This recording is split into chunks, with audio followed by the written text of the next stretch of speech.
দেরি হয়ে গেছে। মেয়ে শুভ দুপুর। আজকের আমার নাতিটার খুব শরীর খারাপ, নাতিটা জ্বর হয়েছে না, তো নাতিটাই ভিডিও করে দিত।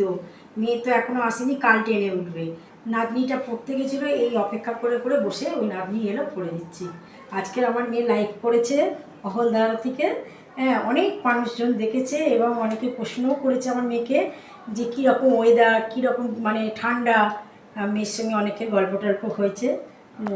আজকে ঠিক আছে, আমি আজকে কী কী রান্না করেছি তোমাদের দেখাই। এসো, এই যে ভাত,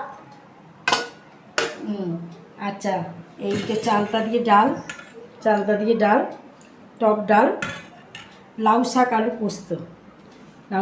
পোস্ত, লাউ চিংড়ি, আর ডিম ভেজে মাবলেট করে ঝাল করে রেখেছি রাতের জন্য। তোমার কাকুর আর আমি তো এক গাদা করেই খালি নষ্ট হচ্ছে, আর টক দই খাওয়া যাচ্ছে না, ভাল লাগছে না। এই মাছের ঝাল রান্না করেছি, আর শসা, লেবু আর লঙ্কা।